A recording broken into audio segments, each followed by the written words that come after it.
What's up, YouTube? Capital G here, Dual Commentary. We got Red Gamer 1547 versus Kalarad. I don't know how to pronounce that. 1592. This is Mermill. This is Mythic Rulers. Let's go ahead and mute that. That's annoying. And yeah, this is game 2. Mythic Rulers took game 1. I'm gonna start giving you guys more live dual commentary, as far as it's gonna be live in the sense of you hear my voice while the duel is actually going off, and I don't, say plays in hindsight and stuff like that. So, anyways, he gets the duel started with Dragon Shrine dumping what was that, Flamevale Guard and White Stone in the graveyard. That gets him a Blue Eyes, which he trades in for 2 new cards. This is definitely the way that you need to open with Mythic Rulers. And then he plays Card of Consonance, ditching Influence Dragon to get 2 more cards. I see so many people play this deck and they burn their dragons early and they end up losing. He trades in Mythic Water Dragon for 2 more cards, and you see he's already got what, 4 dragons in the graveyard, and he's drew 6 cards turn 1, and then he plays Kari Bandit, and he's gonna get his graveyard even more loaded. I see so many people play this deck wrong. They end up burning through all their dragons turn 1. You see that he hits Blaster from Kari Bandit. Red Gamer tries to play Abyss Sphere during the end phase. He saves the MST for it. That's smart. He ends up, oh my god, this is fucking ridiculous. He ends up hitting what?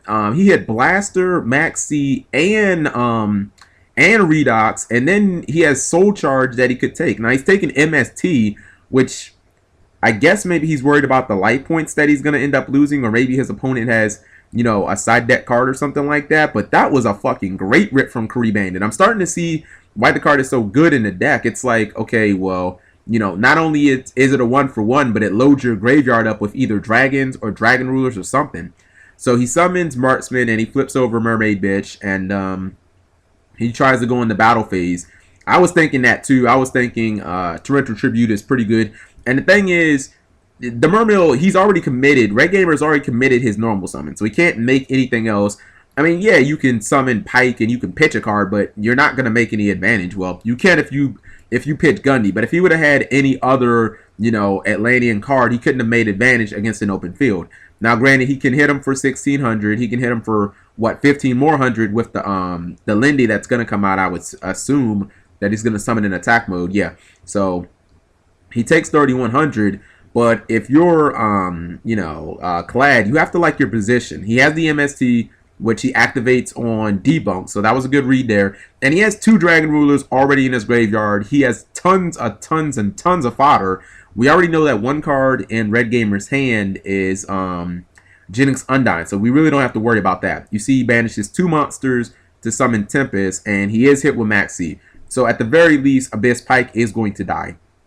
Now, I'm obviously rooting for Mythic Rulers in this match, so I'm hoping that he has a skill drain as one of these 4 cards, because, playing under Maxi, it can be a little difficult. He gives his opponent the 1-for-1. Now, he does have to be careful here, because Red Gamer can drop, Tidal into the graveyard, and then he can crash Lindy, and he can end up summoning, Big Eye. He can go, Abyss Gaios, which could be a little bit of a problem because, what do you call them? Blaster can't attack over it because as long as it has materials, Blaster can't attack.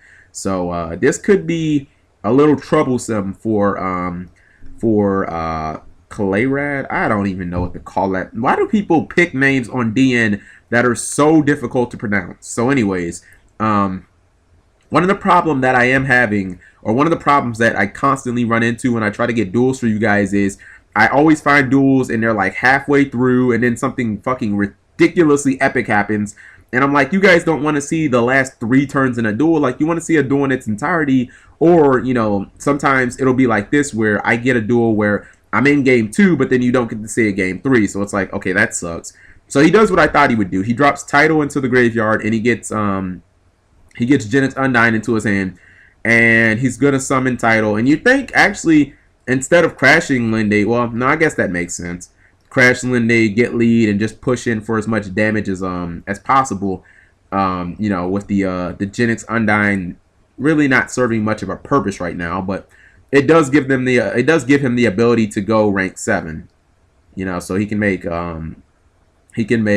Big Eye and Snatch steal it. I wouldn't. Oh, the counter play. He plays the counter Maxi, and I did not see that coming. So yeah, he goes into lead, and he's gonna eat some damage. But the thing is, he can't really, you know, if he goes into Abyss Gaios, which I probably still would go into, he does end up giving you know, Clayrad another card. Now he doesn't go into the Abyss Gaios, and I don't know about that because Clayrad ends up having another MST, which it hits Abyss Squall, which he can't even activate. And then he Dark Holes him. Oh, snap.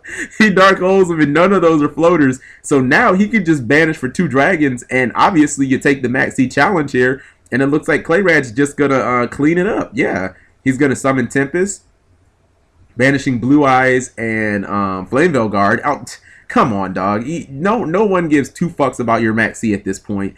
Don't nobody play Gores, and nobody ever will. So at this point, you just take the Maxi challenge. You see that he synchros up. What is that? I think that was 10, right? So is that Leo? Yeah, that's Leo. And then you just banish for okay, yeah, you banish for Tidal, banish for Redox, whatever the fuck you need, and you just OTK. He banishes for Blaster, and yeah, that's a wrap there. So unfortunately, we didn't get to see a game 3, but thank you guys for watching as always.